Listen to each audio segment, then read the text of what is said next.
Hi folks, here we are again, another Tuesday evening. Hope you're all well. Nice to see all of the comments in the chat going on there, including questions about property, the Reserve Bank, bonds, and a few other things going on. Always enjoy the pre-show chat. One of the reasons why I start the show half an hour before time is to enjoy the the banter there. And of course, as normal, we've got things set up here. We've got the doggies. They're pretty much flat out, having had their walks and lunch and unless the bins go, they should hopefully stay relatively quiet. That's the theory anyway. And for those who may not know, this is the setup here. This is the studio. It's just me tonight, no guests, of course, so it'll be me talking. And as normal, we have the multi-view up over there. We have the chat. We've got the other screens that I use to run the show, and the camera down the middle, which is what you can see there. So that's the way it's set up. It's been pretty stable now for quite a little while, and generally seems to work quite well, which is pretty good. And notice that we just tipped over 8 o'clock, so let me take the pre-show off. I'm going to start the show. I'll be back in just a moment.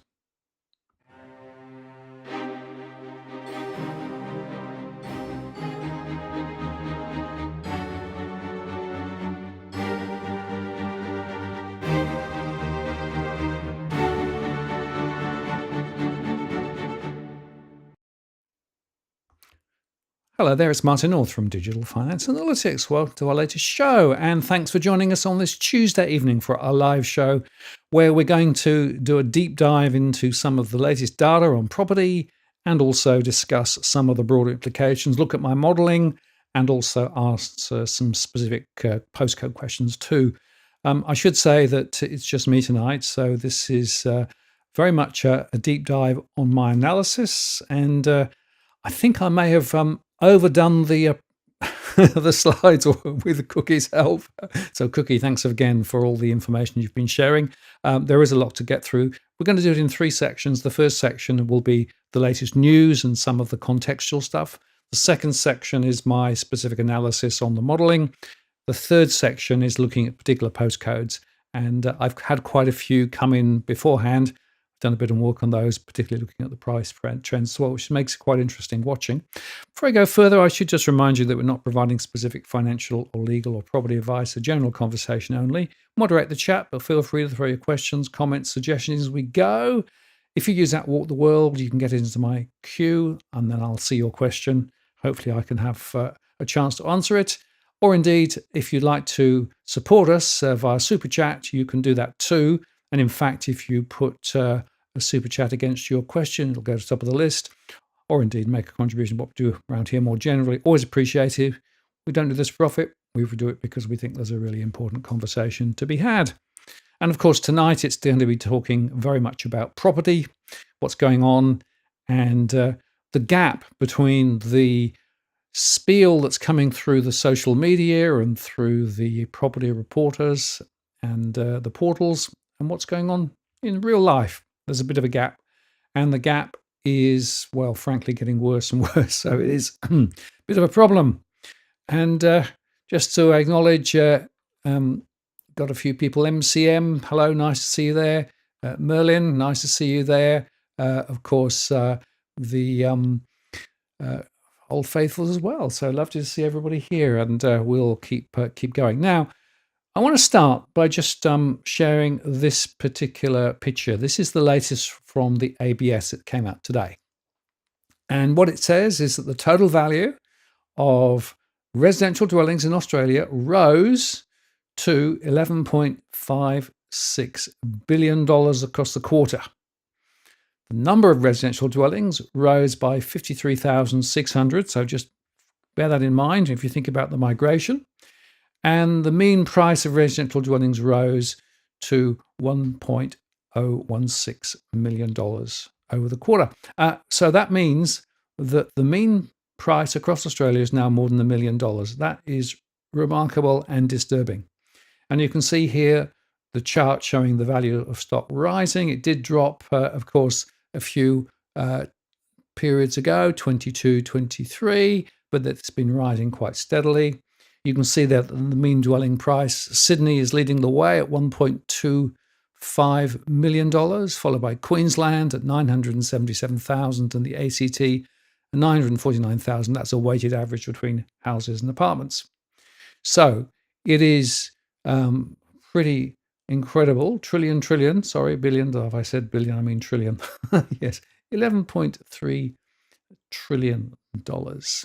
It is pretty remarkable. Yeah, the next point to make, of course, is that it's also a question of house prices versus capacity to pay. This is an oldie but a goodie from CoreLogic and the RBA. Median price continues to rise. Capacity to pay, not so much. In fact, it's going in the other direction. But if you look at the latest data from Shane Oliver, commented on the latest Melbourne Institute Westpac survey, it showed that there was a further rise in consumers' home price expectations, actually the highest since 2010. I see that in my surveys too. Perceptions of whether now is a good time to buy a dwelling did fall slightly, but is continuing to trend up, although it still remains soft, consistent with poor affordability. And I actually see that too. But I have to say, this idea that everything is bubbling and, buy, is definitely in the minds of many.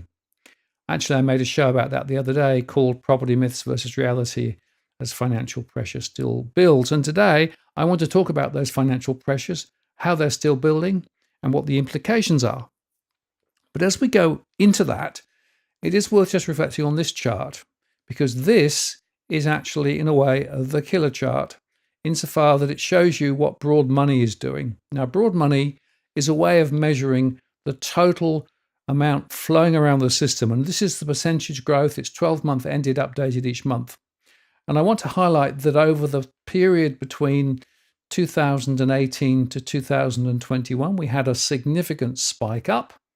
It then dropped down. That was because of the RBA, of course, stopping their bond purchases and things like that. And now we've started to see it rise again. And so broad money is a very interesting proxy for home prices. And if in fact go back further, if you go back to the 1990s and the 2000s, you see there that broad money in Australia rose significantly. House prices followed. And you can also see that between the 1998 and 1990, the broad money fell significantly. That, of course, was the recession we had to have. Prices dropped. So this is actually a significant indicator. And in fact, if you want to do a bit of an overlay between home price moves and broad money with a bit of a lag, they are quite well correlated. Now, in the broad money, of course, we have government debt, now up to $1 trillion and is continuing to rise. Now, obviously, Australia could handle more debt, but it is worth recognizing that the Australian government gross debt has jumped from 5% to 37% in the last 15 years. That's compared to GDP. And it's also interesting to note that there are some significant differences with the benchmark 10-year yield at 4.3 compared with 3.4 in Canada and 1.6 in Japan. So what it means is investors are quite attracted to Australia because of the high interest rates, but also it means that governments, when they borrow big, have to pay big. And basically that's a more significant bill. So that's the first reason why we have significant liquidity and therefore M3 and broad money rises. The second is, of course, private credit. It grew again. And you can see there that in the 12 months to July, investor credit rose 6.6%, owner-occupied credit growth 5.5% on a 12-month analyzed basis. That tells you that credit is growing faster than the ability to cover it by inflation. So this is real. And as Steve Keen continues to highlight, and I want to stress again, housing is unaffordable due to supply issues. Not really. It's part of the story, but the real story is the unlimited mortgage money that the banks are being allowed to pour into housing markets worldwide. And the result is that younger generations are paying 2.5 times what baby boomers paid, inflation adjusted. And of course, you've also got the down payment question. How do you save for it too? And it is worth just reflecting on this point that when you actually understand how money is created by the banks, it's not that they have deposits and they lend it out. No, actually what they do is they can create money by lending it first, and their capacity to lend is only limited ultimately by the appetite of potential borrowers to grab the money. So this is another reason why the money supply is booming, and because money supply and because lending is growing faster than inflation, it's no surprise that house prices are continuing to rise higher. It is a basic economic fact. And I will make the point that many people in the Reserve Bank and other economists still don't get, they still don't think that somehow credit from banks is partly responsible for what's going on with house prices. But to my mind, it is, and Steve and I see eye to eye on it. all the modelling that I've done suggests that is exactly right. So that's the critical point. Now, more broadly, if you come back to the economy, just to sort of understand where we are, the data is pretty significantly showing that there was a little bit of pace. We had a bit of growth, but, there was a business investment lagging. We're continuing to see that. The real GDP is relatively low. And it's also worth remembering, of course, that the way that the RBA does it, the 0.7% growth is a sort of a proxy number that they plug out at the end of their modelling rather than putting it as an input. Very importantly, incomes are not likely to recover until 2037. And if the Reserve Bank is right that our productivity growth is only going to be something like 0.7% a year, then we won't be able to see any real improvement in real terms until 2037. Now, of course, they're still borrowing big.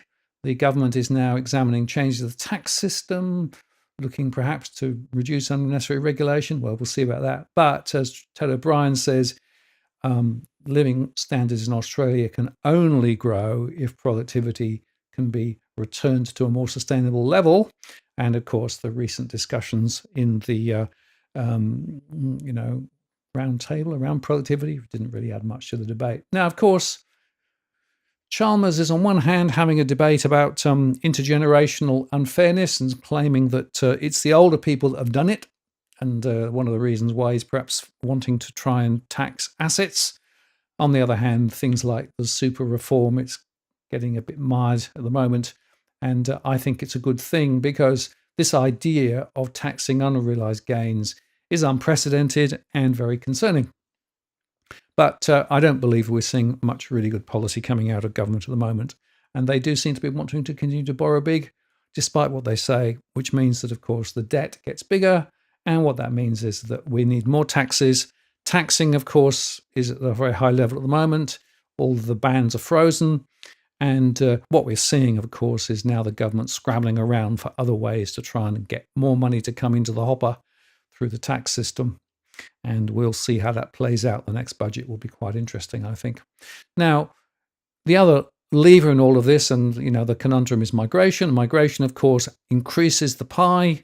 In theory, one of the reasons migration is quite strong. But of course, migration is not without its problems. And of course, this report here makes the point that 49% of people now think that immigration in Australia is too high, up from where it was previously. Now, I'm not anti-migrant, really, but I am saying we need to right-size it for the economy at the moment, and that's the problem. And this article here, as I've quoted a couple of times, but it's worth just reviewing, a nasty collision of hate and housing.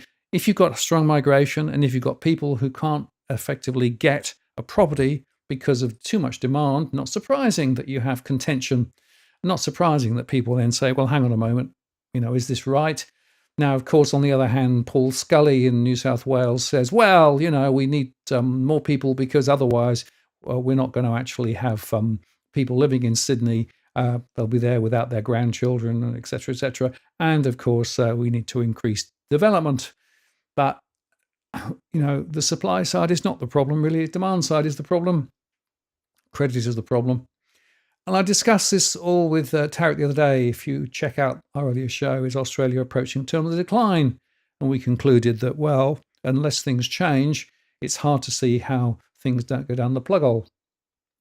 Now, as I discussed earlier in the week, migration is a significant issue. It's interesting that David Pollock here, the senator for the ACT, wrote an interesting opinion piece in the Financial Review suggesting that Labor must buy into the debate on immigration and population rather than just being a bystander, looking for more active leadership.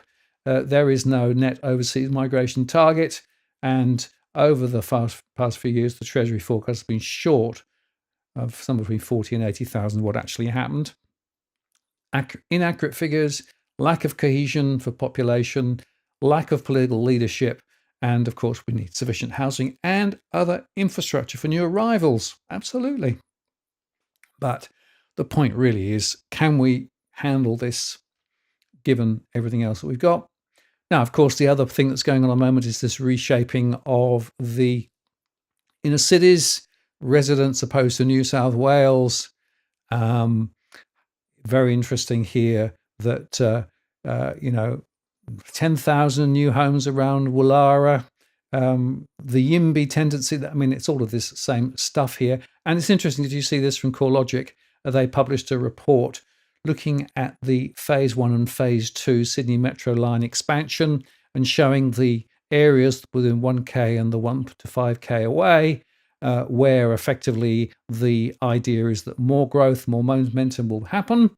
And it's interesting, though, they also said that the price growth in those areas wasn't as strong as others across the Greater Sydney benchmark, which I thought was quite interesting, partly because of stretched affordability, reduced borrowing capacity, the higher price points within Sydney metro catchments are likely to limit growth, which I thought was very interesting. And Vanessa, may I just acknowledge the super chat that you've made there? Really, thank you very much. Thank you. Thank you so much. And really enjoy putting the charts together. It helps to tell the story, doesn't it? So thank you very much for your support. Really appreciate it. Now, just to sort of develop this argument a bit further, I thought this was an interesting one. Did you see this? 12 Mossman owners sell for mega unit block. So this is people in Rangers Avenue in Mossman, an area I know very well, got together and they've decided to sell their property for a $750 million apartment building with 8 stories. They can get 8 stories as long as 15% of the apartments are at 30% below market rates. So there you go. This sort of Mossman is looking at a particular change in going forward from low rise to high rise. And of course, this is part of New South Wales government commitment to build 377,000 homes across the state. Mossman has delivered just 10 new homes annually for the past 5 years based on government figures. And the 29 apartment development received 90 opposing submissions to Mossman Council last month. So it is very interesting that there's this furphy now in these more affluent areas. And it's interesting that Mossman real estate agents are busy working to put together more amalgamated site deals in the neighbourhood. Just on lending, I will make the point that Macquarie is leading the way in terms of growth. Funny about that. And of course, we've also got the story of Melbourne. Now, according to some, Melbourne was beaten down, but now a buy for investors. I'm less convinced, but we did see a massive exodus of private investors post-COVID, especially because of the surge in the land tax. And we're still seeing more property investors in Melbourne listing their properties and wanting to get out because of negative returns. So we need to be a little bit careful about some of the BS that is being reported in the papers. Just on that, I also highlight the build to rent. I saw a comment earlier on about the build to rent story too. It is a very significant story. It's a very concerning story. And one of the points I want to make is that the whole idea of build to rent is a problem. They won't be building that many affordable properties. A lot of them will be more high rise, and of course will be attracting probably people who can afford to pay a lot more. And yet they are being absolutely paid from the tax breaks to come and do it. So no surprise, we're seeing more of those. And as Cookie Boy said, yeah, wonder about the build quality as well. Well, I wonder whether the build quality in Mossman will actually be good or not, or whether they'll cut corners there too. Look, build quality is a real problem.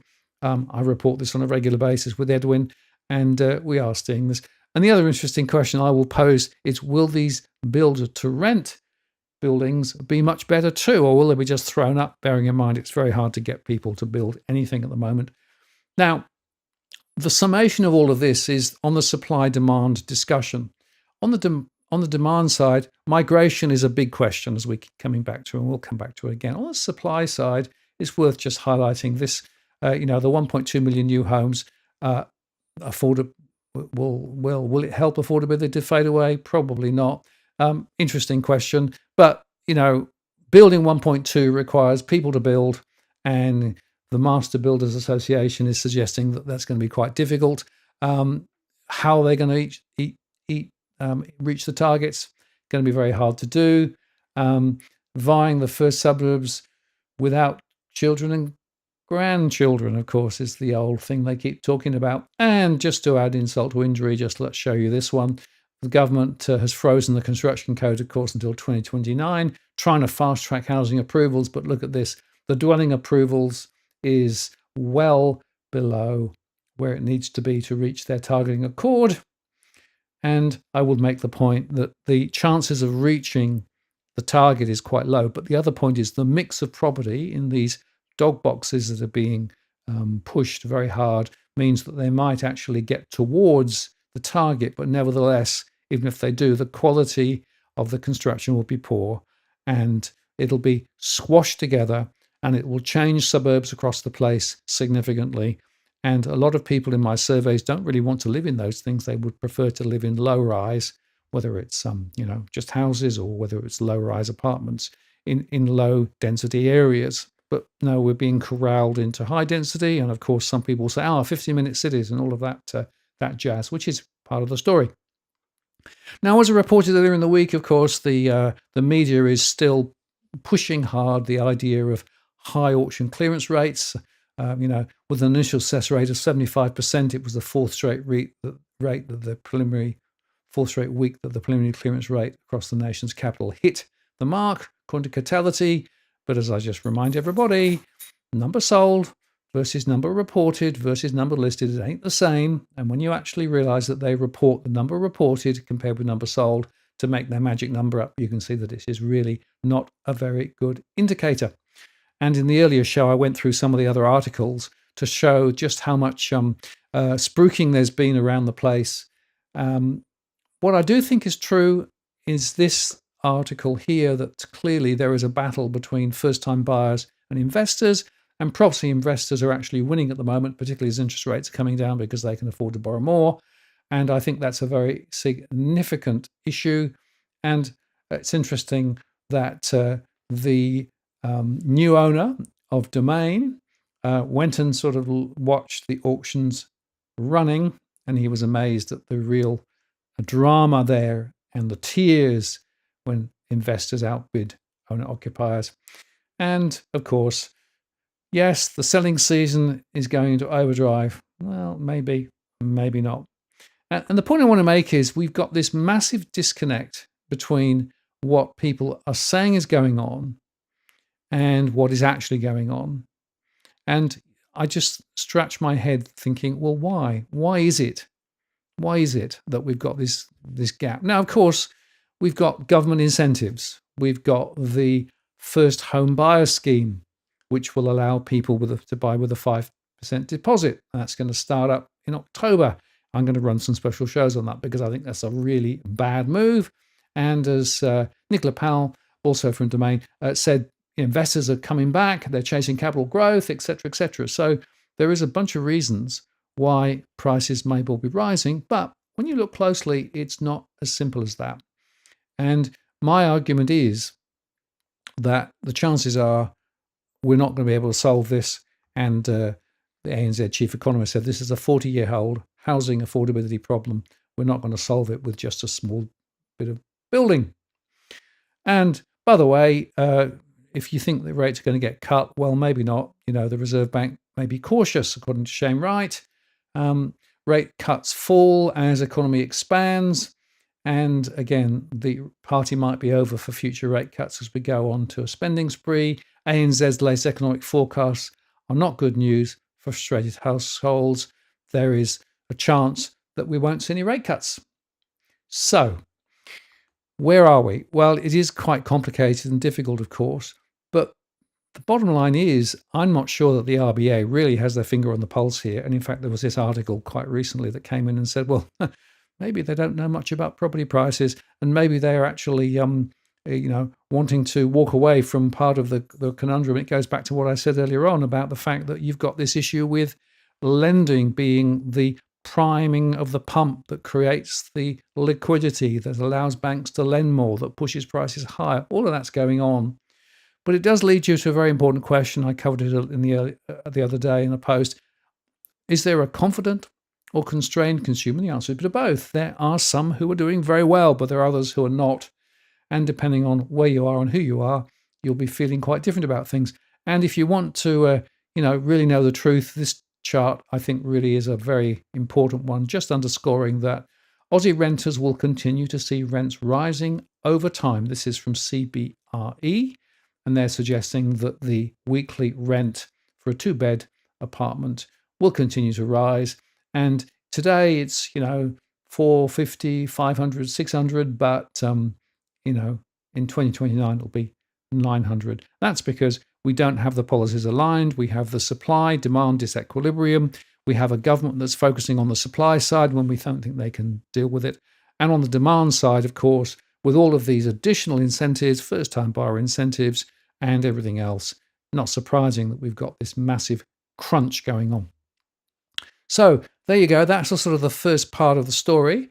Alison, hello. Nice to see you in the chat there. Thank you very much for dropping in. And I will make the point that Globetrotter is also talking about the fact that agents are involved in inflating prices. They are indeed. If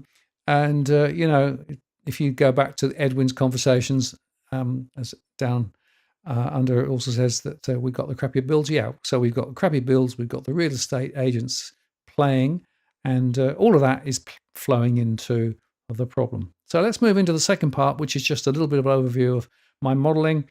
And of course, for those who've seen it before, this is not new, but just those who may not, this is actually how I do my research. I take data from my surveys. It's a rolling survey, 50,000 households. We model it monthly. And we slice and dice the data to be able to look at it different ways. And that allows us then to think about what may be happening and take a view of what may be happening ahead through our scenarios. And we can take our data, the stress data, the trajectory data of prices, the selling and buying intentions, migration data, the economic data through the core market model, and we can analyze data at a region, a state, or a all state level, and also the postcode level. And of course, today we'll be looking at postcodes as well, and giving us the view as what may happen ahead. Now, just a quick advert, if I may. We do provide a one-to-one service. So if you're interested in having a deep dive on a particular suburb, we can do that with an individual conversation. I can't give specific financial advice, but I can talk about my data and look it down at postcode or suburb level and look at the underlying trends. I can look at stress, home price trend data, and look at the modeling ahead based on what I'm seeing. And if you want a conversation, about an hour normally by Zoom or phone, you can book for that. There's cost involved, unfortunately, because it takes quite a lot of time, 7 to 8 hours of research to do all the work. I make a few phone calls, talk to the agents as well. And if you're interested, book via the blog. 3 to 5 weeks ahead is what I'm booking at the moment. Let's talk about stress now. I get a lot of comments about this sort of made-up definition of stress that I've got. Well, it isn't really that made up. It's simply saying, think of it like a business, money in, money out. If more money is going out than money coming in, you've got a problem. That's basically what I'm saying. And that's how I measure stress. So it's basically looking at the difference between the money coming in, the money going out. I don't look at underwriting metrics for my stress. I don't look at just 30% of income like many other people do. But I do find that this is a really powerful way of looking at the problem. And that means that if households had more outgoings than income, then we define them as stress. I exclude one-off discretionary items like going for a holiday, for example. If they have a mortgage, they're in mortgage stress. If renting, they're in rental stress. And investors have a cash flow pressure that we identify them as stressed investors, and we can roll it up to the total financial stress, and we can look at it both at a percentage and a count basis. Because of the fact that I'm interested in the large data points, the count is actually quite powerful, and I focus in on that quite often. Now, the RBA chart that I keep trotting out is a very important chart. It makes the point that budget pressures start from a mild stress perspective. Over time, can miss payments and then go into insolvency. That journey can be 3 to 5 years. I'm measuring stress at the early end, the budget pressure end, the mild financial stress end. And what I'm seeing is that over time, people actually can pull themselves out of stress sometimes, but in others, they actually fall over. Ultimately, although the banks might prop them up for a bit, they might refinance, they might actually get some help in other ways. But what I'm seeing, unfortunately, is that as people get into more difficulty, they tend to grab more debt, and that more debt adds to the pain and the problem. And then you see buy now, pay later, and you see all sorts of other things going on. So the budget pressures are real. And that's the point I want to make, that we are in a situation where we've got house prices still looking to go higher in some areas. We've got the cash flow pressures on households because inflation is still rising quite strongly. Real incomes aren't real income growth when you actually look at it, and you've got budget pressures there. So when you pull that together, what do you get? Well, this is the information to August 2025. And I look at, first of all, rental stress, because it's the most significant. I think rental stress is not reported significantly in the papers. And to me, this is a really bad problem we have. About 3/4 of people in the rental sector have cash flow pressures. So they're still paying their rents, but they're struggling to do so. They're cutting back on other expenditure to do so. For those in the mortgage sector, we've got about 51.1% in mortgage stress, so over half. It moved up from 49% last time. But if you compare it with Fed 2020, it was 32.9%, so it's going up and it's staying high. Why is it staying high? Well, it's staying high because we have this pressure on households because of the cost of living still rising faster than CPI. Wages growth is not necessarily as strong as it was. Also, we're seeing some people now not getting the hours they wanted. They might be working multiple jobs, but they're not getting the hours they wanted. All of that thing is working through too. And so we're seeing more people caught in this dilemma. Whether they're renting, whether they've got a mortgage, their cash flow is still under pressure. And we'll look at some details on that shortly. And just to remind you, there is still this issue with regard to the debt to income ratio. It's still very high. Now, the RBA reports it in a particular way because they count it across all households rather than those with a mortgage. If you were to actually recalculate it, it's close to 6 times. And in fact, a lot of new households are still getting mortgaged at 7, 8, 9 times their joint income. And just to reinforce that, when I say joint income, go back a couple of decades, it used to be one income plus a bit of a second income, and that would still be enough to be able to get most properties with a relatively affordable mortgage. Now, 2 full incomes still doesn't get you very much, still doesn't get you accessible to the majority of property, particularly in the major centres. And yet you've got 50% of your income now servicing the mortgage. So that shows you just how far we've come in the wrong direction and why it is that we've got this massive problem with regard to households and their finances. Now, when you actually look at the data in detail, and just quickly, I'll go through this again in case you didn't see my other show when I went through the high-level results. You can see there that in yellow, mortgage stress rose in pretty much every state other than the NT and South Australia. This time it was higher overall at 51.1%. That's 1.9 million households across the country. Rental stress was up in some places, but it was down in New South Wales, down in South Australia, and down in Victoria, just slightly down, and therefore down overall, but still 2.3 million households in the rental sector having difficulty. And just to bear in mind, we've got about 10 million households across Australia at the moment. Stressed investors doing a bit better because the interest rates are being cut. And as interest rates are being cut, they are finding it a little bit easier. But on the other hand, costs of managing the property and maintaining the property are still going up. And overall financial stress was higher, overall at 47.6%. That was 4.7 million households. And in fact, if you look at it, other than the Northern Territory and in South Australia, financial stress overall was higher across the month. Now, people may find that surprising insofar again that, well, so surely interest rates are coming down and surely income's going up, according to the government, so it should be working in our favour. Well, it probably would be. It stops it going high, but it's not actually bringing it back down at the moment. And unfortunately, in most states, we have a lot of people in quite a lot of difficulty at the moment. Now, that doesn't mean they're going to fall over tomorrow. But what it does mean is that they're having to make hard decisions about where they spend their money. Do they get that medical treatment that they needed? Do they eat good food or do they eat cheaper food?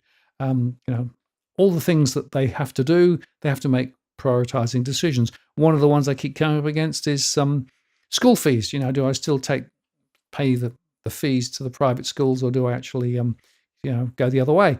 And of course, something else which is there is all these subscriptions to the streaming media services and mobile phone plans and those sorts of things. So it's quite interesting when you talk to people in the surveys, what is essential versus what is not has moved over the years. So we've got more essential stuff. For many people, essential would mean a couple of streaming services. Well, debatable, I guess, but we are in interesting.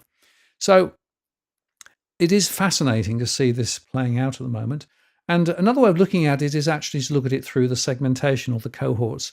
And when you do that, you can see, as always, it's the young growing families who have the mortgage stress center of gravity. Those are first-time buyers, of course, in that segment, 90.1%. And that's 292,000 people in this segment in mortgage stress. Looking at the rental stress, it's quite widely spread, of course. Though, again, first-generation Australians, those migrants, when they come into Australia, they quite easily slip into rental stress quite early, 84.8%. That's about 198,000 there. And then from an investor perspective, those with more investment properties like exclusive professionals and young growing families are the ones, young affluents are the ones that actually have the highest proportion of mortgage stress from the investment perspective, simply because they've got multiple properties. And overall, you can see that pretty much all cohorts are touched by this problem, some more than others, but young growing families at 68.4% are leading the way. And overall, that means 500,000 households across the country, including a lot of first-time buyers, have a real issue. What we can then do is quickly look at the mortgage stress across the individual postcodes. Liverpool's at the top there, 2170, then Toowoomba, 4350, then Campbelltown in New South Wales, Wanneroo in Western Australia, Narra Warren, Berwick, Pakenham in the areas around Victoria. These are the sort of the high growth corridors, of course. Regional areas like Ballarat in Victoria, and then we've got more places like Riverstone, Sydenham in Victoria, Tarnit in Victoria, Camden in New South Wales, Derwent in Victoria. And the high growth corridors, newly built properties, a lot of build off the plan, it's all there.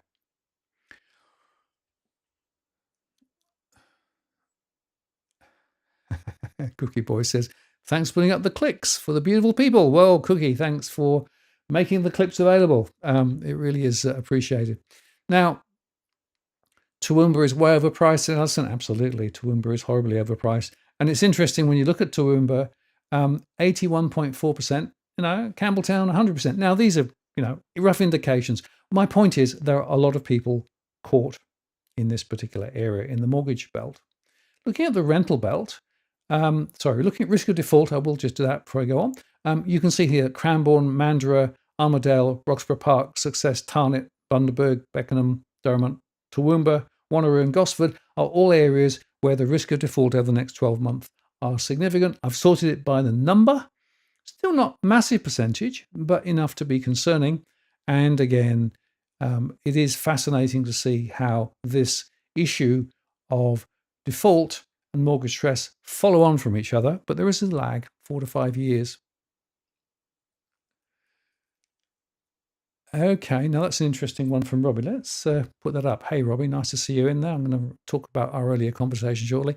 Robbie asked, have you ever polled people about which percentage of families would prefer one parent to stay at home to look after the kids instead of using daycare if housing was affordable? I did some work on that about 2 years ago, and there was quite a lot of people who said, in theory, I'd love to do it, but in practice, it's impossible because if I only had one income, no way could I afford to be able to get a property. No way could I actually find anywhere to live. So it is a necessity. And look, what's I think's wired into the assumption of politicians now is that both parties in a family will go out to work.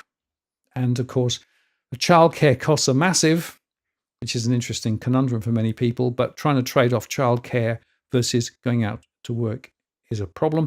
What I would say is that when you actually look at the applications for mortgages, I quite often look at individual mortgages through some of the work I do. Almost exclusively now we see 2 sets of income or more income than that flowing in. So yeah, it's a real social structural issue. If I go on then and look at the rental stress, rental stress is Melbourne, centre of Melbourne. It's the hotspot. 15,000 households in Melbourne with difficulty. And the story, of course, is that it's not great. In fact, Fraser Samuel asks, is investors, they're still selling in Melbourne. Is the rental environment in Victoria awful? Yes.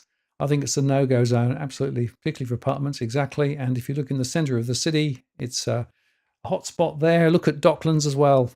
It's pretty much wherever you look.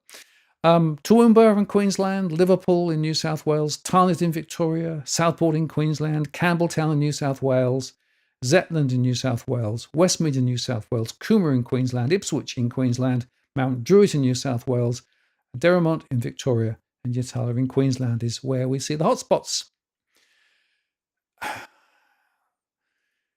Yep. Comment here, 40-year mortgages, yes. Longer term mortgages. If you look at the average duration of mortgage today, it's a good 10 years longer than it used to be. Go back 10 years. And quite often when people refinance, they extend the length of the mortgage to try and help as well. I talk about subscription housing, right? You'll never actually pay it off. You will always be subscribing to find somewhere to live, whether you're in rent or whether you're actually in mortgage. That is the structure that the finance sector want. They want you to pay because you're the product. Just keep paying, keep paying, keep paying. Never mind what it does to the rest of the housing finances. Cookie Boy says, yeah, we should do some more anti-spooks in Melbourne. Yeah, I did one some time ago, as you know, and we do some more. It shows you that prices are still falling. And it's also quite interesting. You'll see some of the debates there about the child care and the amount of support that's there. What we're seeing is that the governments are trying to provide some support for child care, but when you do the math, it doesn't necessarily always work that well. Okay, just going down my list, stressed investors. So here we've got a small account, of course, but you can see places like New South Wales, Lane Cove and Narrabeen, Toowoomba again, Tasmania, Riverside, Randwick in New South Wales, Westmead in New South Wales, Campbelltown, New South Wales, Hornsby, Craignish in Queensland, Beaumont Hills in New South Wales, Dee Why in New South Wales, Queensland, Southport again, Cranbourne in Victoria. So you can see here that we've got a lot of stressed investors in a lot of places that are actually there. And I'll highlight the fact that Cranbourne is sitting there down off the list. If I was to run the next few, Victoria would be much more on the list. But the pressure at the moment for stressed investors is in and around New South Wales quite significantly. And Fraser, that's a lovely little comment. I must put that up. Thank you for that. I recall I rang a mortgage broker and he was shocked when I had zero debt apart from $200 on a credit card. Yeah, I know. Debt has become institutionalized, right? And this is one of the things that I want to come back to again and again. There is a basic philosophical view about debt. And a lot of young people say, I have to take debt when I get my HEX debt, and debt is going to be with me for the whole of my life. That's what they want you to believe. The they there is the financial system. The financial system wants to keep you in debt from beginning to end, from soup to nuts. And the bigger debt, the better. Now, they'll write a lot of that debt off over time because, of course, some people fall over.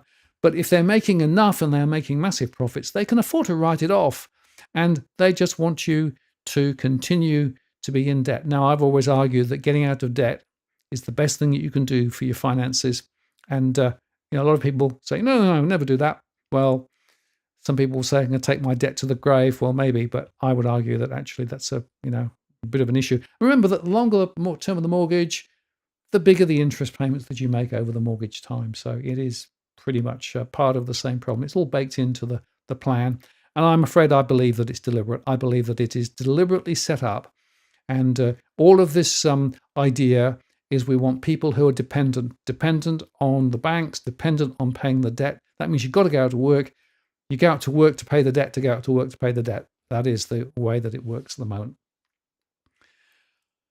Now, just going back to my slides here, this is the overall financial stress slide, and it's worth showing that Toowoomba wins the prize this month with the most financial stress, 60.1%, 28,000 households out of 48,000 have financial stress in Toowoomba in Queensland. Then Liverpool, then Campbelltown, then Tarneit in Victoria, Derrimont, then Ipswich out to west of Brisbane, then Melbourne itself, then Cranbourne, Ballarat, Mount Druitt, Roxburgh Park, Westmead, and so it goes on. So they're my top places this time around. And it shows you that, this is not necessarily equally spread across all places. The maps, and we may do, if we've got time, we'll do heat maps, but we probably haven't tonight. But I've done heat maps and I can show you where those stress levels are. And of course, that puts a lot of pressure in those areas. But if you then do some mapping, and map those stress areas to crime rates, what you discover is crime rates are rising much faster in these stressed areas.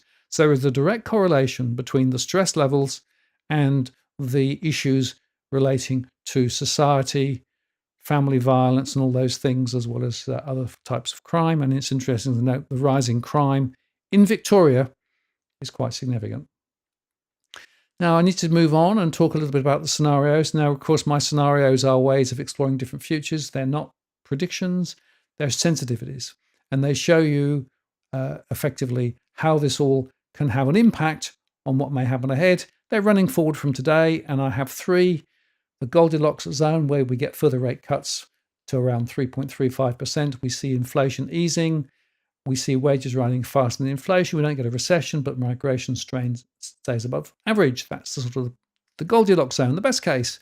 Then we have the base case, where we have a bit of a softer landing, rates around 3.6% until December.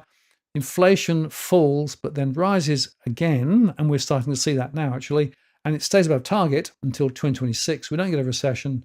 Migration falls to average. And the worst case, a nightmare scenario where we see rates sticking around 3.6%. Inflation steps up, unemployment rises, wages growth stalls due to some of the second order impacts to do with trade, and that leads to a recession in Australia. We do get rate cuts later, but it's a bit all too late. Migration drops below average. So those are the three I use. We can make up other scenarios, and if you've got another one you'd like me to look at, I'm very happy to take that and run it through the model. Each of these elements sensitize the model and give different results. And just to give you a bit of a flavour, if you were to look at the Australian house price scenario overall, best case, houses are still looked to rise 13% over the next 3 years. That's if everything goes well and we get more rate cuts, etc. On the other hand, if we don't, the base case is a pretty much sideways move for houses and a bit of a fall if things go badly wrong, about 21% down. Units, they tend to follow on, but maybe move a little less. And you can see there that units, if they were to fall, wouldn't fall quite as much. Which takes us quite nicely on to my data. Now, of course, each time I run my core market model, and this is the standard Wollongong presentation slide, which I always use because it's just the area that I know really well. And just to remind you that on this particular slide, we look at the household count, we look at the percentage who are borrowing, renting, and owning outright. We look at the mortgage stress data. We look at the mix of property, how units versus houses versus other types of property. We look at the people ratio, in other words, how many people per average residence. And we look at the vacancy rate. Now, that's based on the earlier census. It's getting less relevant now, but it's the best data we've got. The base census was 2021. We also look at the gross investment yield, which is the combination of the price of a property versus the average theoretical total rent you could get. And then also we have the net investment yield, which is the difference between the money going out and the money coming in as an investor on average. Here it's negative. We'll look at the taxable income, both from the ATO, that's from the tax year 22-23, and also from the original census from 2021. Gives us a calculation to calculate the disposable monthly income. And from there, we can then look at what percentage, here 40% going on the typical mortgage, $2,467 a month on average, and 32% going on the typical rent. So that is the way the model works. And of course, in my earlier show, what I did was to suggest that people might like to throw up some ideas of particular postcodes they would like to look at. And guess what? I had quite a few people who actually did that. So what I can do is to go through some of those and look at some of the data that we've got here and see whether we can walk through this together. Let me just get this sorted out. Okay. So the first one I want to look at is, let's go there.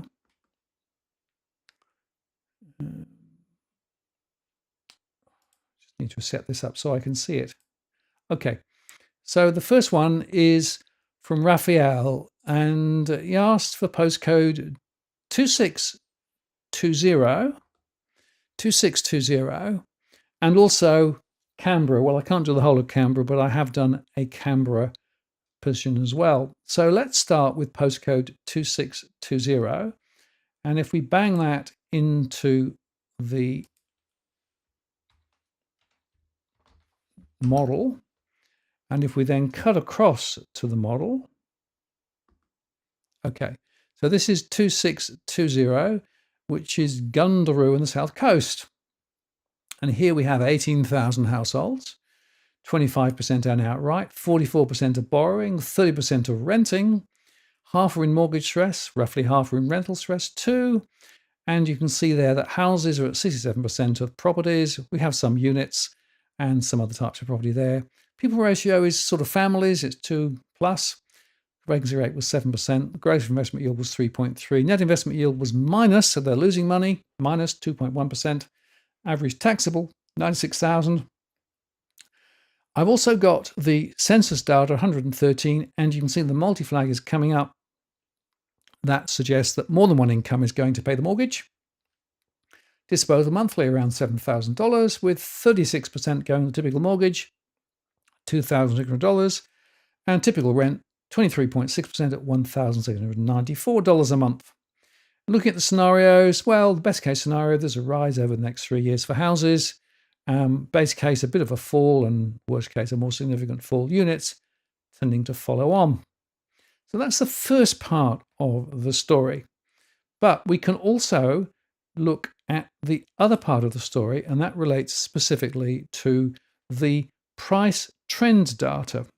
So if I switch back to this chart here, this is the price trend data for this particular postcode. This is for houses. And you can see that in 2016, the median price was $745,000. It rose in 2017, 2020, 2022 with a massive rise of more than 40%. And there was a rise in 2024, but there was a fall in 2018, 19, 21, 23, and a fall so far this year, a small one, but it's still up to $1.24 million. Now, I also looked at another postcode, Curtin, which was postcode 2605, because that was a Canberra postcode. So if I go back to my model, and I'll just put the data in for Curtin, and if I switch back, right. So this is the example from Canberra. 4,700 households here, 38% own outright, 35% borrowing, 25% of renting. We've got a level of mortgage stress that's not that high, but rental stress is very high, 88%. Mostly houses. We've got a people ratio, again, quite high, so it's families here. Vacancy ratio is just over 6. Gross investment yield is 4.2, but net investment yield is still negative, minus 0.4%. And you can see here that the average taxable, $139,000. Household was $150,000, so again, multiple incomes going on the typical mortgage. Disposal monthly, $9,400, with 33% going on typical mortgage of just over $3,180 a month, and 25.8% at $2,441 going on the typical rent. Price moves, not that flash, 7% over 3 years, best case. The base case, a fall of about 7%, and the worst case, a fall of 27%. Now, we can also then look at the price moves in Curtin. And if we do that, you can see there that in August 2016, $839,000. There was a rise in 2018, a massive rise in 2021, a quite big rise in 2020, 2022, a fall in 2023, a rise in 2024, and a small fall in 2025. And you'll see there that the Curtin median is now 1.35 million, compared with 839,000 a decade ago. So the first observation is it's not doubled. So everybody's saying prices double every 10 years religiously. No, not proven here. So there you go. That's the Curtin story.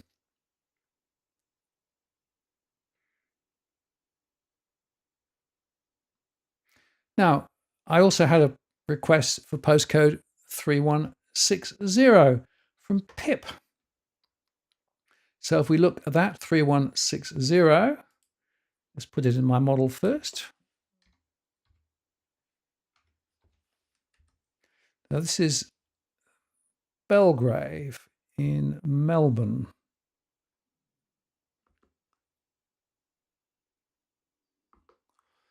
And here you can see that we've got 3,400 households in the postcode. We've got 32% renting outright, 58% of borrowing, very high borrowing level there, and renting just 9.5%. And you can see that stress is extremely high. I think it's correlated with this very high borrowing. This is probably one of those growth areas that I spoke about earlier on. It's mostly houses, of course. And you can see there that the people ratio is much higher. It's, again, families. The vacancy rate's a little lower. You can see there that the gross investment yield is 3.6. The negative investment yield is minus 0.7. I'm afraid a lot of Melbourne investment property is underwater. Average taxable, 91,000 compared with 113,000. The multi-flag is up. Again, multiple incomes paying the mortgage, giving a disposal month around $7,300, with 30% going on the mortgage at $2,222 and 25% at $1,873 going on the typical rent. And you can see here that I can't see much potential for price rises, even in the best case scenario in this particular postcode. And if things go pear-shaped, then prices will fall quite significantly. Now, if I then compare that with the price movements in 3160 and switch back, 3160, you can see here that, well, in August 2016, it was $505,000. There was a massive rise in 2017 and 2021, a small rise in 2024, and then you can see falls in 2019, 2020, 2023, and 2025.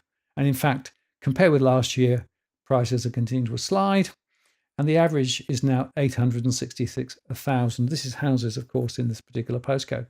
So it shows you that prices don't necessarily continue to rise linearly. And I'll just remind you that this massive surge up here is to do in 2021 with the massive amount of liquidity that was thrown into the market by the Reserve Bank, by the government, by the home schemes, the whole lot, the whole kitchen sink. You can see it there in that manifest rise. But since then, things have just not gone particularly well in this particular area, and prices are going sideways at the moment. Object lesson for us all. Okay, the next one I want to do is for Paul. He asked for postcode 7216. And just to say, I'm going to go through the ones I was asked for beforehand. If there's time, I'll then answer some of the other queries. I see there's a few people throwing them in the post in the request here, but I'll deal with these first. So let me go back to this particular one, postcode 7216. I'll just put the information in, 7216, and cut across so that we can see it. Now, I would make the point, this is a low count. This is St Helens in Tasmania. When it's a low count, we'll be a bit careful because the statistical relevance may be a little bit watered down. A lot of people own outright, of course, here. We also have got people who are borrowing and people renting. Mortgage stress is relatively high at 66%. Rental stress is even higher, 80%. 88% of houses. People ratio is a lot lower, so a lot of individuals and maybe couples rather than families in this area. High vacancy rate. Now, of course, this was around the time of COVID, but it's also second home territory, a lot of Airbnb and all those sorts of things, so that's part of the story. Gross investment yield is positive, 4.8. Net investment yield is positive at 2.6%. Now, I see this quite a lot across Tasmania. Investments are doing quite a lot better than, for example, across in Victoria. Looking at the income, 68,000 compared with 44,000, based on the information that we're seeing there. And so we don't get the same multi because, of course, the average taxable is higher relative to the census data. But the monthly income is relatively low, and we're seeing 40% going on typical mortgage, 1300, and 38%, 1221 going on the typical rent. And looking at the scenarios, well, not much really happening with regard to property rises in the best case scenario and more falls in the worst case scenarios. And if I then go back to look at the trends in terms of prices in this particular area, it's quite interesting. You can see there that in August 2016, the median price was $206,000. There were significant rises through 17, 18, 19, 20, 21, and 22. And then the wheels fell off, and we saw a fall in 23, a fall in 24, and a slight rise in 25, but still not offsetting for 2024. And you can see there that 558,000 is the median price for houses in this particular postcode. And you could argue that here again we saw the same massive injection of liquidity. Prior to that, there was very strong interest in Tasmania, and so a lot of people bought in Tasmania, so that explains those. This is a very different story now, and Tasmania is definitely on the ropes with regard to property. Mortgage stress is high, property price growth is pretty limited, and as I showed, my expectation is that price growth will be pretty flat ahead. Okay, the next one to look at is postcode 5290 from Icy Clowns. And so let me put that in the model.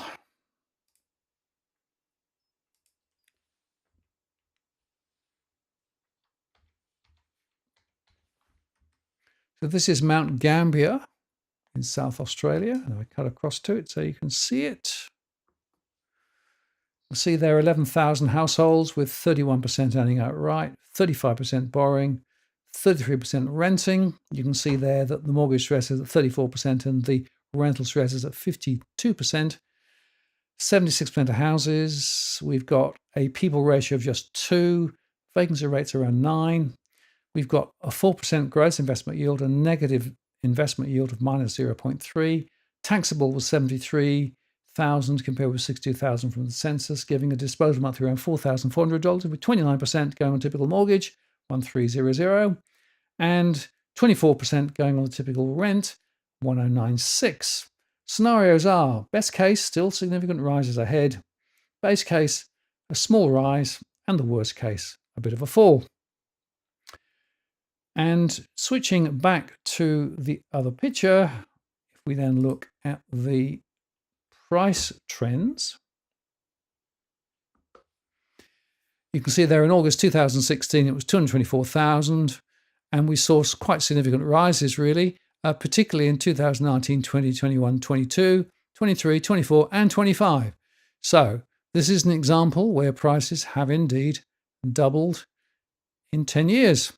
So there you go. You can find examples where they have. $515,000 at the moment, and last year prices were up over 10%, the previous year about 7 or 8%, and the previous year above 10%, and in 2022 up 25%. Again, down to the liquidity and significant demand in this particular location.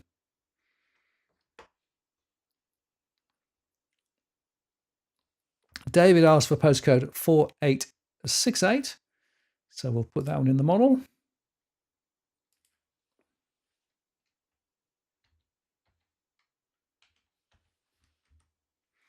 So this is Warree in the far north of Queensland. And you can see there that 8,700 households, 28% owning outright, 39% borrowing, 32% of renting, roughly half in mortgage stress and half in rental stress on my modelling, 82% of houses. People ratio is just over 2 and a bit, so some families perhaps, 5.9% the vacancy rate, positive 4.1% gross investment yield, positive net investment yield, just. Average taxable 78,000 compared with 80,000, giving a disposal monthly, that's after tax of course, $5,600, with 32% going on the mortgage and 30% going on the rent. Scenarios are: price rise is quite strong, best case scenario for houses over the next 3 years, the base case a small rise, and the worst case a bit of a fall. And going back to the price moves, again, a bit of an interesting story here. Warree, 2016, the median price was 318,000. Not much happened until 2020 and 2021, where prices started to rise, and they've been rising very steadily. And last year were up about 14%. And you can see there that the median price is now $584,000. So compared with Melbourne, a very different story. Next one from Drift Fitness, 4127. And 4127, we'll put that in the model, is Daisy Hill. 4127.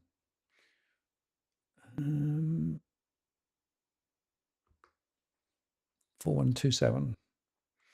10,000 households, 25% outright, 41% of borrowing, 33% of renting, a lot of mortgage stress, quite a lot of rental stress, 78% of houses, high people ratio. So again, it's going to be families, 5.2% vacancy rate, gross investment yield, 4.4%. Net investment yield is just underwater. So for Queensland, that's quite interesting, actually, unusual. $80,000 typical income, giving a disposal monthly around $5,000, with 36% going on the mortgage, just over $2,000, and 30%, $1,200 going on typical rent. And looking at the prices rises ahead, small rises over the next 3 years, best case scenario, bit of a fall otherwise.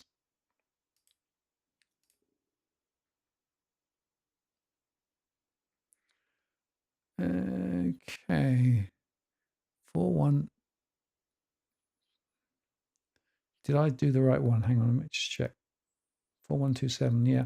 I didn't actually run the modeling on that to look at the price moves, so I can't put your price moves in. Sorry about that.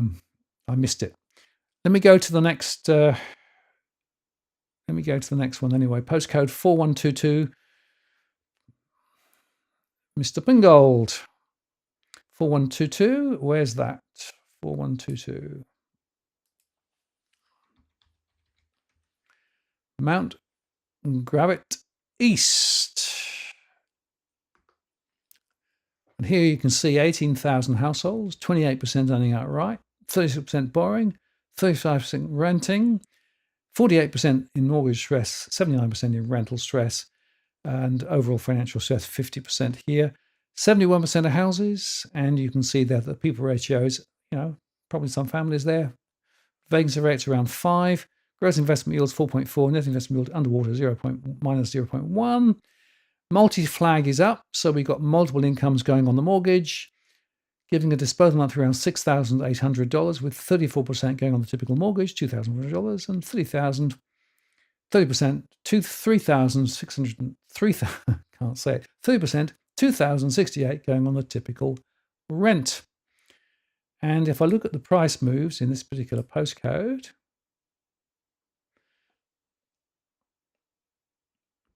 you can see there that prices were in 2016 $589,000 on average. They went up in 2017, 2021, 2022, 23, 24, 25 to 1.24 million. Massive peak in 2021 at over 30%, again, thanks to that massive liquidity injection. Okay, Noah Scott asked for postcode 6280,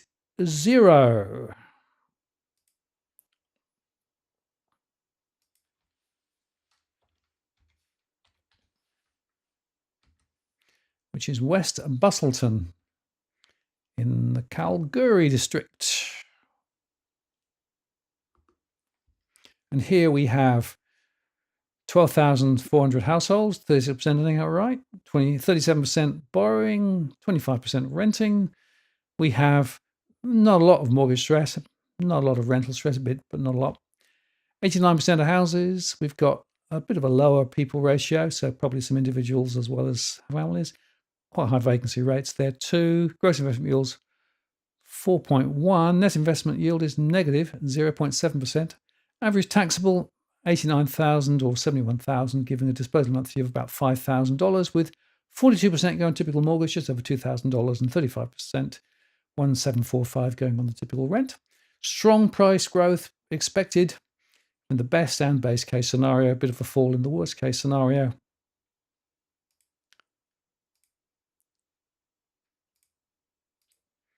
And if I look at the scenarios ahead and look at price trends, well, they're looking pretty positive. This is actually the price trend information. 2016, it was 458,000 on average. There was a fall in 2018. Not much happened until 2021, but again, 2021, 22, massive liquidity increase. Massive rise in 2024, up 25%, and a further rise of close to 10% in 2025. So we've got $915,000, 915,000. So significant rise, nearly doubled over 10 years in this particular postcode. So that gives you a bit of a flavour of what we found from the questions that we were asked. And I will tell you that the story is quite variable based on where you look, what you look at. And as with all of these pictures, the message I want to leave with you is it's important to go granular. If you don't go granular, you will not actually understand the true dynamics in a particular location. And we saw in these examples the differences between some locations and others, with that massive spike in the liquidity injection period that we saw.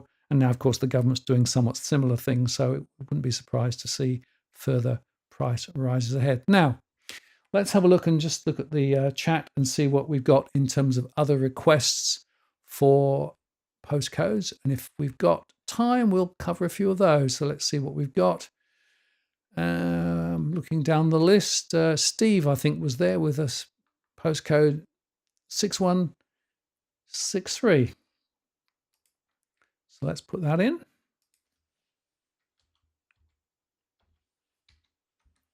This is Samson in Brand.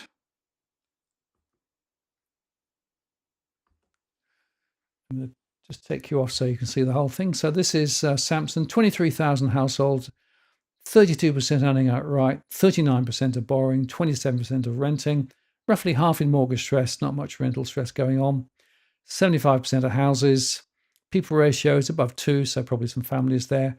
Vacancy rate's 8, which is on the higher end, 3.8% gross investment yield, positive 0.9% net investment yield, 93,000 versus 85,000 for the incomes, giving a disposal monthly around 5,200, with 41.5% going on a mortgage, 2,178 on average, and 33.2%, 1,745 going on the typical rent. Scenarios are that prices are likely to continue to rise. Best case scenario, 24% over 3 years. Base case, 9.8% over 3 years. And the worst case, a bit of a fall. Units following on. I can't put up the price information because I have to go and run a query, and I don't have time to do that on the live show. So I can only give you the other history in my information set here. One day I'll integrate the two, but there's too much programming to be done to do it, and I don't have time at the moment.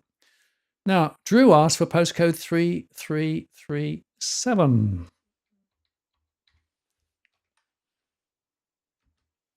which is Kurunjang. I think that's probably the way to say that. May not be perfect, but it'll be good enough. 14,600 households, 24% own outright, 48% of borrowing, 27% of renting. And you can see there that we've got mortgage stress at 38%, rental stress at 51%. We've got 91% of houses. We've got a 2.65 ratio for people, probably families there. Relatively low vacancy rate, 3.3% gross investment yield. Net investment yield is minus 1.3%. Again, I'll emphasize Victoria, Melbourne in particular, has a lot of negative returns on investment property at the moment. That's why I don't believe that investors are flocking in. 75,000, 76,000, so pretty uniform data there. We're giving a disposal monthly around 5,000 with 35.8% on the typical mortgage, 1,846, and 31.1%, 1,600 going on the typical rent. Scenarios, well, best case there may be a bit of a rise, 9.9%. Base case, a bit of a fall. Worst case, a more significant fall. So that's that one. Let's have a look. What else? I've got one here. Postcode 2200. This is Bankston. Okay. 15,600, 24 in owning outright, 29 borrowing, 46% renting, mortgage stress at 35% for the mortgages and 90% for the rentals, overall stress at 62%, 38% are houses, 44% are units. The people ratio is quite high, so that includes some families. 8.8% is the vacancy rate. The growth rate's at 3.3%, net investment yield minus 0.9%. Average taxable 71 to 72, depending on where you look at it, and that gives you a disposable monthly of around $5,000 with 48% go on the typical mortgage, 2,368, and 41.6%, 2,044 going on the typical rent. Price rises, well, 7%, best case scenario over 3 years, base case a bit of a fall, worst case a more significant fall. And on it goes. Jazza Mac asks for 6530 Geraldton.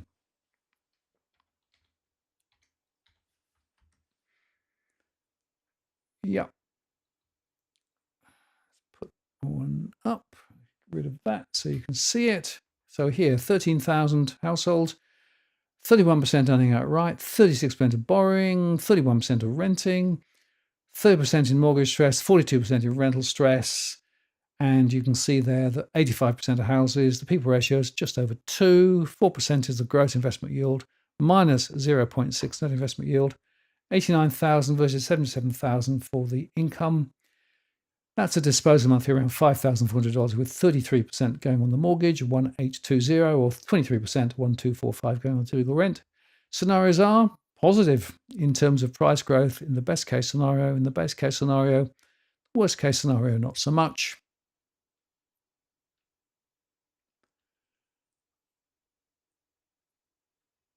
And yes, thank you. And please do give a thumbs up. Please like the show, like the post, and all of those good things. Cookie asked for 2281. We will do. Okay, this is Caves Beach in the Central Coast. And here we've got 6,500 households with 45% earning outright, a third borrowing, 21% renting, 34% in mortgage stress, 84% in rental stress, 81% are houses, people ratio is just over 2, vacancy rate is a little higher, probably some Airbnb and second homes there as well. Gross investment yield is around 3.5%, net investment yield minus 1.4%, average taxable income 90 compared with 72,000 from the census. Disposable monthly around 4,800 with 49%, $2,100 going on the mortgage and 38.3%, 1,843 going on the typical rent. Scenarios are a bit of a rise, 11%, base case, a bit of a fall, worst case, a more significant fall. And so it goes on. A23 asks for 3033.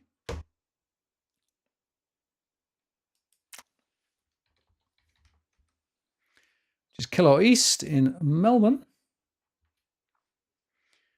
5,800 households, 46% earning outright, 34% borrowing, 18% renting, 34% in mortgage stress, 63% in rental stress, 80% of houses, 2.48, so a bit higher, so probably some families there, 6% the vacancy rate, 3.7% gross investment yield, minus 0.2% for net investment yield, 97 versus 99,000 for the taxable income, giving a disposal monthly around 6,400, with 40.2% or 2,600, compared with 31.3% at 2,023. And a bit of a scenario of a rise in the best case scenario, but the base and the worst case, a bit of a fall. Okay, so I think we're pretty much at the end of the queries, which is good. And let me just cut back to me. Cookie Boy asked about the ANZ job cuts. Yeah, we're going to see a lot more of this. And in fact, I made a show earlier on today, recorded it just before we went live with Robbie Barwick. And I'll put that show up afterwards. But we discussed there the Bendigo Bank fiasco with the continued closure of branches and the fact that politicians don't seem to want to do much about it. We also talked more broadly about the issue of bank job cuts and the fact that across the country, the banks are squeezing people out left, right, and centre. Of course, they're all arguing that it's to do with everybody migrating to digital. No. It's just an attempt to try and bolster their profits. Of course, they do get massive support from the government, yet the government doesn't want to actually do anything to intervene and to discuss how to save regional areas of Australia. And we're going to see more of this with AI. Of course, the AI revolution will revolutionize banking even more, and a lot of the people who are in the back offices will be out of their ear too. So more and more and more, we're going to see more job losses. This is not a good look. Bearing in mind, of course, we have massive profits from the banks at the moment. And it's interesting that they're still protecting their margins, because whilst mortgage rates have come down, if you look carefully, the interest rates on term deposits in particular, and call deposits even more so, have dropped more dramatically. So they're protecting their margins whilst growing their balance sheet. I showed you that money supply data earlier on. So they want you to hold your mortgage for longer, a bigger mortgage for longer, and keep paying and keep paying. And of course, that will improve their profitability. So that's the story. Jason, thank you very much. Thank you very much for your support there. It really is appreciated. And jump for joys. Throwing some doggy biscuits in. Thank you very much. I really appreciate that too. The dogs will love the doggy biscuits. Yes, they're still here, still sound asleep. So we'll make sure that they enjoy their doggy biscuits. It's a very important part. Okay. Interesting question here. Why would people put money in term deposits? Well, up until quite recently, term deposits were actually doing pretty well. You know, look at the interest rate compared with returns on investment property, doing a lot better in term deposits. Moved a little bit now, but shop around, you can still get some quite good returns. And that means that some people are doing okay. I think over time, the term deposit rates are going to fall. I did actually make a show some time ago suggesting that we were pretty much towards the end of the term deposit hiatus. I actually have got a few term deposits in 5-year terms where I've got very nice rates with a locked in for quite a few years yet. So I feel quite chuffed about that. But anyway, I also appreciate all the support with the super chats. Cookie Boy says, we're rich tonight. Yeah, well, it all helps. There are huge costs involved in running all of this stuff, and so every dollar that I create out of this goes directly back in to supporting the shows and the equipment to make the shows. So nothing actually comes back into my own pocket, so just to be clear. All right, well, we're coming towards the end of the show. I've just got a few more points to cover off as I do that. It's been a very interesting conversation this evening anyway, and I've certainly enjoyed it. Just to say that there is this conversation with Robbie that I made earlier on, and it is worth highlighting again that the banks are really not doing regional areas any great service. The fact of the matter is that the banks are actually looking after their own interests and the interests of their shareholders, never mind whether it's after the interests of ordinary Australians and businesses. That's a major problem. And the story is continuing to be a real issue. No real surprise. And in the show with Robbie, which I'll put up shortly, we did discuss this and the fact that regional communities are being let down. It is a major disaster. And we have to take action. In the show that we'll be putting up shortly, we've made some suggestions about what to do. Of course, the critical thing to highlight is that the regional banking inquiry highlighted the possibility of a government-backed bank or a government-owned bank, and they recommended people should look at it. And what we're suggesting at the moment is that you should actually go ring your politician and say, oi, what about that recommendation from the regional banking inquiry, regional branch inquiry? What about initiating that analysis of whether a government-backed bank or government-owned bank makes sense, whether it's around Australia Post or not? That's all we're asking for. That work needs to be done, but it's just been put out to grass at the moment. So we are pushing for that at the moment.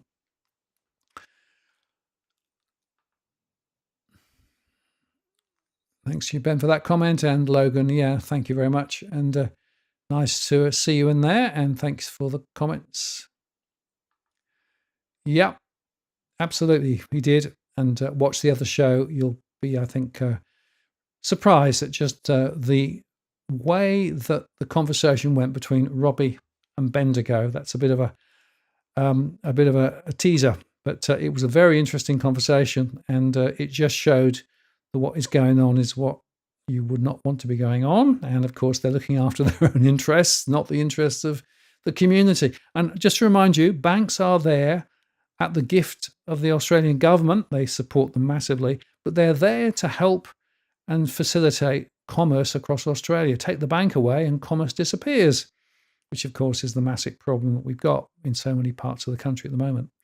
Well, as I come towards the end of the show, I'll just want to make a couple of closing comments, because one of the things I try to highlight here is there are many households who are under significant financial pressure and are doing it tough at the moment. And what I find quite often in online conversations is that people don't necessarily know where they are. So it's really important to look at a cash flow, build a cash flow, understand where the money is coming in, where it's going out. And from there, you can begin to plan accordingly. Don't just grab more debt. Don't just refinance and hope it'll go away. The conditions are such that we're going to see these negative conditions for quite some time. I highlighted earlier on the incomes are likely not to grow in real terms for quite some time. If you are actually in financial difficulty, it is important to get the right help. I always remind people that the National Debt Helpline, 1-800-007-007, is a massive source of help. They are very busy, but this is a government-backed source of help. They can provide financial counselling. It is very important that you actually reach for the right people and just Google financial help, because you end up paying for help that you don't necessarily pay for. These people are much, much more reliable. Also, if you want to build a cash flow and need help, the AFCA Statement of Financial Positioning is actually a really powerful tool, and I recommend that. You can go and download it from the AFCA's Statement of Financial Position spot on their site. And Cookie Boy asks, do I think Auntie Michelle is going to hold for the rest of the year? Interesting question. Up until the other day, I felt she was likely to cut. The latest data and her last positioning over in Perth, I think it's a 50-50 call. I think it's quite likely that she won't be able to, simply because of the fact that, well, inflation is still bubbling away quite strongly. We'll see. Now, in terms of if you want more information about the work that I do, of course, you can go to my blog and sign up there. If you do that, you can get access to all the information that I provide. I also run my Patreon program. And on Patreon, there are different levels of support. Thank you for all those who support us via the Patreon program. It's really appreciated. And if you want to get the data that I shared with you this evening for a few postcodes, you can actually sign up for $50 a month plus GST and join. And I send out this information every month for those on the list. And that gives you information about 2,000 plus households across the country, updated every month with regards to stress and all the other information that we share. It doesn't include the price movements historically, because that's a separate database that I've not yet integrated. I will at some stage when I've got time.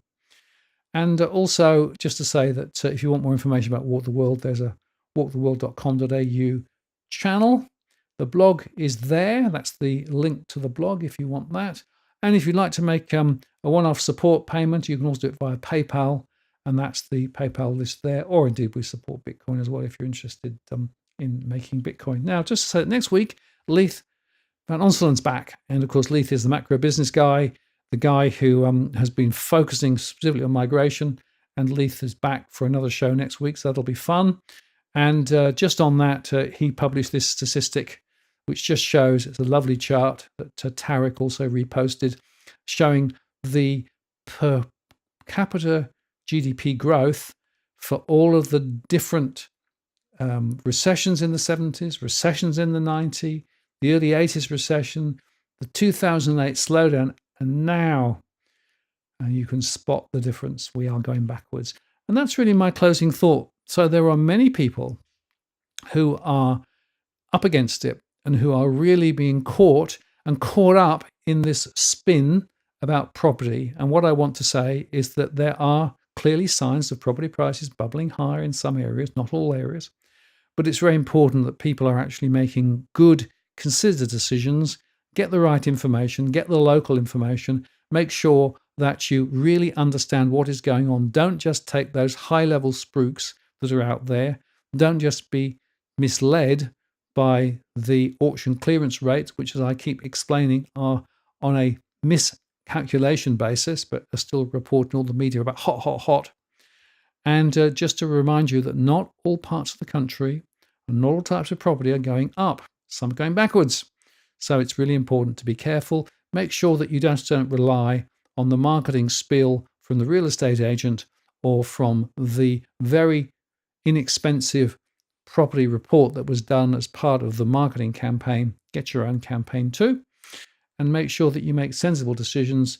I'm not saying don't buy. I'm just saying make sure that you do make good decisions, informed decisions. Don't get carried away, and particularly as we see more people deciding not to go to auction because the auction is, well, probably not necessarily the best place to buy. Well, anyway, that's it. Thank you very much for spending some time with us this evening.